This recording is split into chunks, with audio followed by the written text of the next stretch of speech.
O principal tempo gráfico no mercado financeiro é o gráfico semanal. O gráfico semanal é responsável por te dar grandes tendências, inclusive ganhar muito dinheiro com essa grande tendência. E no tempo gráfico diário você tem uma melhor entrada no trade, você consegue identificar exatamente o ponto em que você entra numa operação e o ponto que você sai dessa operação.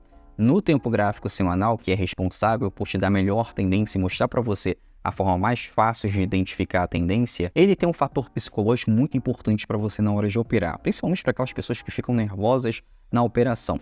Quando você coloca no tempo gráfico semanal, você vê uma forte tendência, você vê um padrão muito mais claro, você consegue identificar de forma muito mais fácil se o preço está subindo, se o preço está caindo. E com isso você fica menos ansioso ou menos ansiosa na hora de operar, na hora de apertar o botão e na hora de operar, na hora de agendar quando comprar e quando vender. Aqui no Swing Trade você sempre deve agendar a sua operação, seja para compra e seja para venda, porque aí você conquista a sua liberdade de rotina. Quando você utiliza a boleta de compra, a boleta de venda da sua corretora, quando você utiliza o home broker dela para você agendar a operação, você está garantindo aí basicamente a sua liberdade de rotina enquanto opera no mercado financeiro.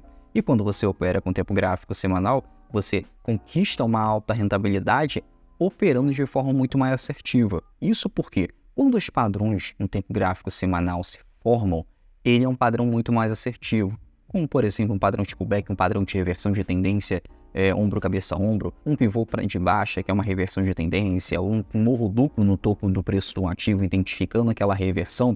Quando forma padrões como esses, dita basicamente para você que a probabilidade de haver uma reversão de tendência ou uma continuação de tendência como um padrão de pullback, ele aumenta a sua probabilidade de acerto, aumenta a probabilidade de uma entrada mais eficaz na operação e aumenta também a probabilidade de atingir o seu alvo na operação.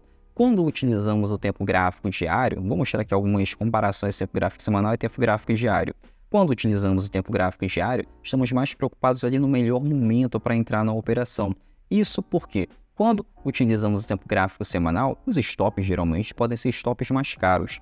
Porém, quando trazemos para o tempo gráfico diário, nós temos a melhor entrada num preço mais ajustado e também temos um stop mais curto no trade, ou seja, temos um risco menor com uma grande probabilidade de acerto operando uma forte tendência lá no gráfico semanal. Então, por isso é muito importante você utilizar o tempo gráfico semanal e o tempo gráfico diário.